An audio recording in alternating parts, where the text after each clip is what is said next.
Hey there! Welcome to Trapping the Time. My name is Pablo, and today I'm going to review this Alpina 4 Shadowline, a Swiss watch, although the Alpina brand is owned by the Citizen Group.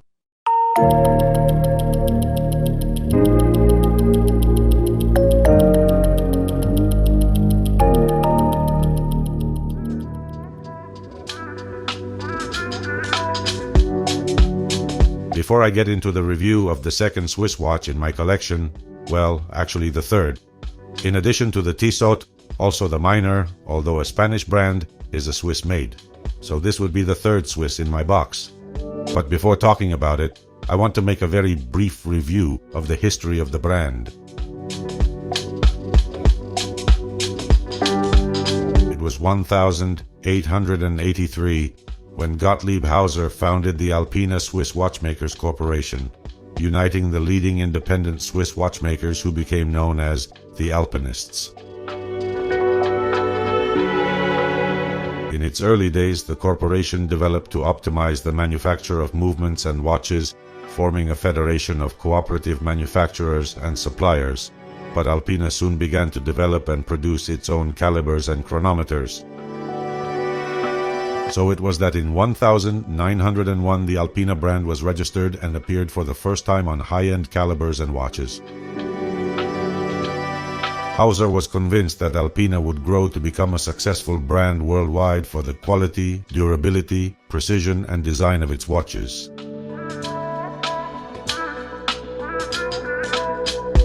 In the 1920s, Alpina was already sold in more than 2,000 outlets worldwide, an exceptional figure for those days.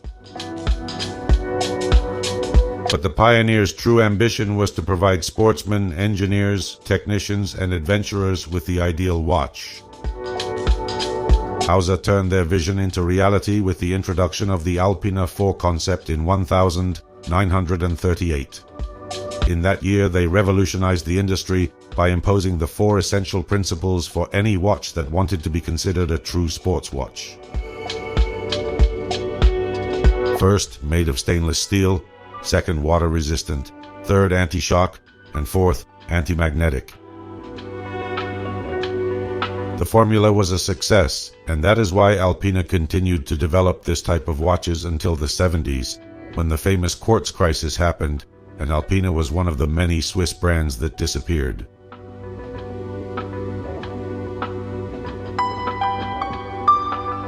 In 2002, they revived the project, wanting to give continuity to the legacy of the founder and the prestige of the brand. And so they developed several of their own calibers, including a tourbillon, and in 2014, they returned to the Concept 4, reinterpreting the formula that gave them so much success in the past. And so we come to 2016 when Citizen buys Alpina, which was part of the Frederic Constant Holding Company. This Alpina 4 Shadowline was released in 2019 and is a compromising piece in today's market. Its RRP, as you can see here, is €1,267 with discount, although I got it for a third of that price. Maybe that's why it came without the strap it was originally equipped with, the E-strap, a black leather strap with a fiberglass buckle that can track steps, calories, sleep quality, and other parameters. For my part, delighted that by not wearing that connected strap I saved €900. I'm not interested in what that E-strap offers, nor would I like, but not one bit, to have to connect this watch with a USB every week.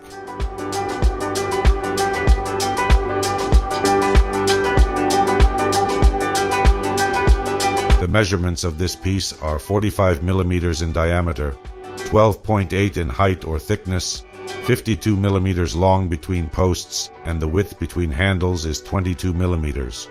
Its weight with strap is 112.5 grams.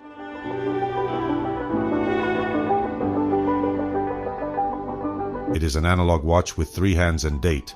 It equips an automatic movement that the brand calls AL-525, but it is the well-known Sellita SW200, which runs at 28,800 alternations per hour, which has a power reserve of plus or minus 42 hours, with manual winding and stop seconds. Let's see what Alpina tells us about this caliber on its website. Extremely reliable. The AL-525 is the automatic engine for those Alpina watches that have been designed for heavy-duty work in difficult conditions. At every step, each Alpina watch undergoes strict quality controls.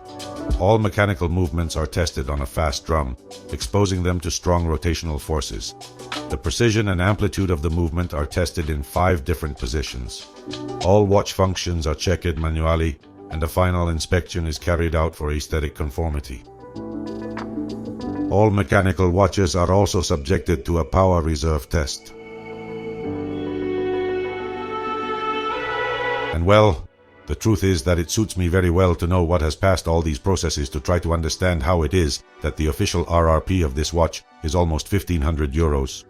With it in hand, even appreciating the apparent good quality of materials and finishes, I fail to understand how this piece can be worth that kind of money.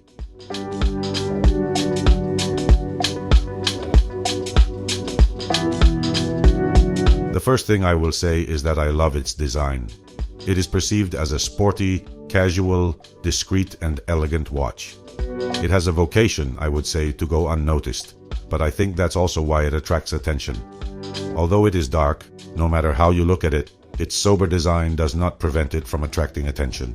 It reminds me of mid-range cars that, instead of putting spoilers, low-profile tires, wide wheels and noisy exhausts, their owners removed the signs that identified them to go as unnoticed as possible, as if it were just one more, only they know what they are carrying and do not need to show it off.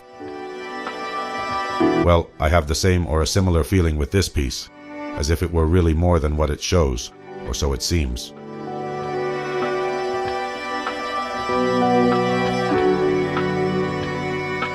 To begin with, it is worth noting why it bears the name Alpiner 4.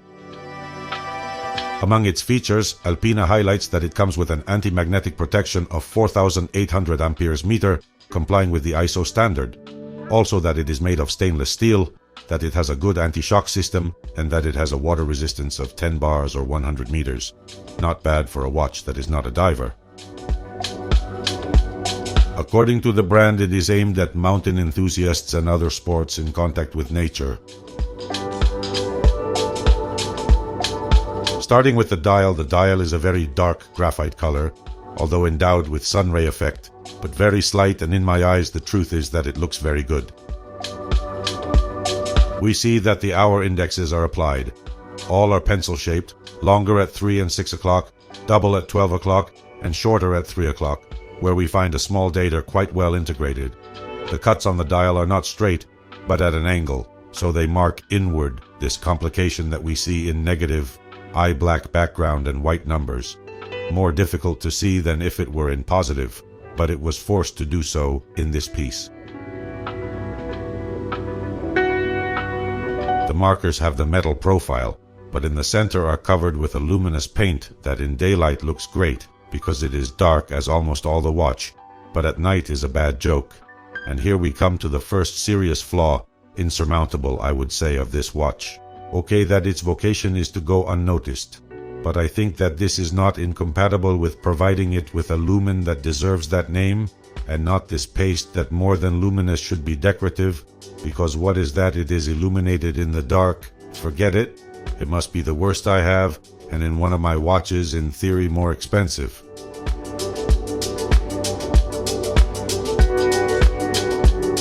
Below the 12 o'clock we see the logo, applied then, the brand name and 1883 Genève, painted in grey. Above the 6 o'clock, from top to bottom, we see painted the pictogram of Alpina 4 in red, then automatic, anti-magnetic, and 100 meters, 330 feet in grey. On both sides of the 6 o'clock index we find the Swiss made. Perhaps too many legends, perhaps unnecessary, but the truth is that it does not look bad. The hour and minute hands start from the center and widen to acquire the shape of a Roma sword, without tip. They have the same finish as the indexes, although in these is more visible its metal profile on the edges. And thank goodness, because here comes the second and final design flaw of this watch, which, yes, It is very cool. I love it. But no one can see the time in dim light conditions. You always have to be turning your wrist to look for the brightness that reflect the hands, as they seem to camouflage on the dial. The only one that is clearly seen is the least important, the second hand, which is a striking red color, so long that almost reaches the rehaut, and this one is counterbalanced with a triangle shape. As they say, they have designed it for mountaineers, and in Switzerland this is synonymous with snow, perhaps on a completely white background, and in daylight this watch has its best performance. But for mountaineers like me, who do not step on a mountain and do not see the snow only on TV, this watch does not make much sense. Beyond its aesthetics is very nice, functionally it is precarious, and the worst thing is that it would not have cost much to do well.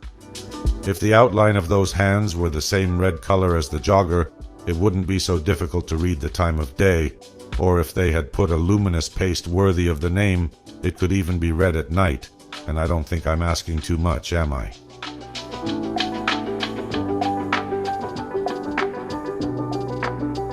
On the rehaut, also in a dark color, we see the minute or seconds indexes painted in the form of a bar that is thicker every 5 minutes. The crystal is sapphire with anti-reflective. The bezel has an aluminum insert with a glossy black PVD finish. Alternating dots and Arabic numerals every hour, and at 12 o'clock presents the classic inverted triangle, this without the classic drop of lumen that usually carry sports watches on the bezel.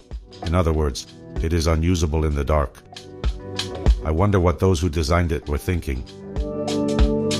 On the outside it has a vertical knurling and is very comfortable to manipulate. It is bidirectional, and in its actuation you perceive a quality that I do not know how to define, but I would say that it has a finer machining than usual. It feels very good, to be honest, although I will also say that it is too easy to turn it, with all that is good and bad about it. The case is made of stainless steel, but also plated with black PVD. It is brushed on the sides and on the top of the lugs, but features a lip that runs lengthwise, finished in high gloss. In a zenithal view, I love the watch. The case is barely visible except on those lugs, which descend tapering into little space to accommodate the strap. It looks as if a watch of such a large diameter needs longer lugs, but I like these proportions that give this piece a distinctive look. As I said, I find it as elegant as it is sporty. The crown is screwed, of very good size, easy to manipulate, and with the step between the dater and the time change very well marked. It presents a vertical knurling, and on its outer part, which has a convex shape, we see the characteristic triangle with the dot inside that symbolizes the brand. If we turn it over, here we do appreciate, in the nailing of the cover, that we are not facing a cheap watch. Here no laser, but a level machining that gives it a look at the height of its price. The striped part simulates the horizon, luminous, as it shines above a matte finish mountains, within which we see the brand name 1008-8083 and Genève in high relief and also in gloss.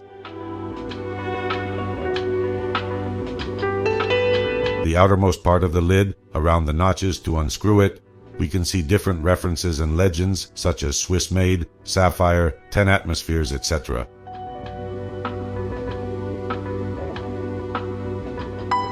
And we come to the strap, which I already said that it is not the one the watch originally came with, but I appreciate that they changed it because I like this one much more.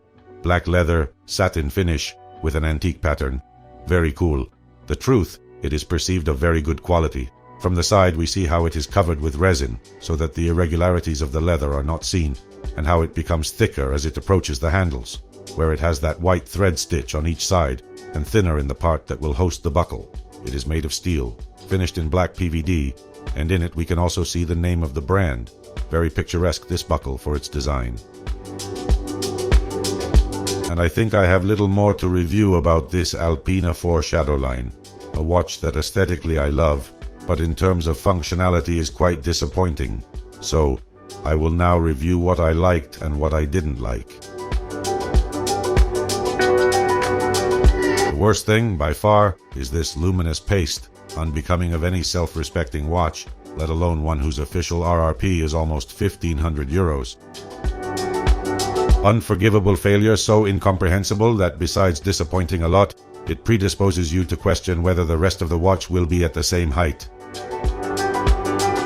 The other flaw I find is design, although this is more debatable. Sacrificing functionality for aesthetics is something that many watches do, but perhaps of more complex or novel designs than this one. And what I do like is that, otherwise, it is a watch that I love. In fact, I would fall in love if it were not for the fact that I know its major flaws. I like its powerful aesthetics, very masculine, sporty yet elegant. I like its shape and size, its caliber, that it is submersible to 100 meters without being a diver, that it has anti-magnetic protection. I also like a strap that curiously is not yours, and I think that sums up this review. That of a watch that, without such noticeable flaws, could perhaps be sold for, what shall I say, 800–900 euros, and that's attending to the quality control they boast to have with each of their pieces. If it were not for this superior caliber, the Sellita is much better than Seiko's 435. I find no difference between this Alpina and my Earth Turtle, to give an example. Rather, I do find them, and the Alpina doesn't come out very well in the comparison. They are two watches of similar styles, but one, the Seiko, is 100% functional for what it was created for, and shows its time and other functions beautifully both day and night, and its official price is 540 euros, which is not cheap. But this other one, which cost almost 3 times as much as the Seiko, you can barely see the time with effort when the light is clear, but forget about seeing the watch in the dark. Apart from these huge flaws that I have already mentioned, even if everything was fine, nothing would make me think that this watch could cost what they were asking for it, 1,500 euros, and even if it had that wonderful strap and E-strap, they seem to me totally excessive, no matter how you look at it. But that may also be due to lack of knowledge, as I'm not used to dealing with Swiss watches in this price range. But even with that, I think you can do much better, Alpina. So, would you reject it, put it on a waiting list, or buy it? For the price I got it, I would buy it. Heck, for a third of its price, discounted. For its official RRP, I would totally turn it down. And this is the end of today's video, which I hope you liked. If so, please like, subscribe, activate the little bell, and leave your comments. Thank you very much as always for being there, and if you want, see you in the next video. Greetings from the team, and see you soon.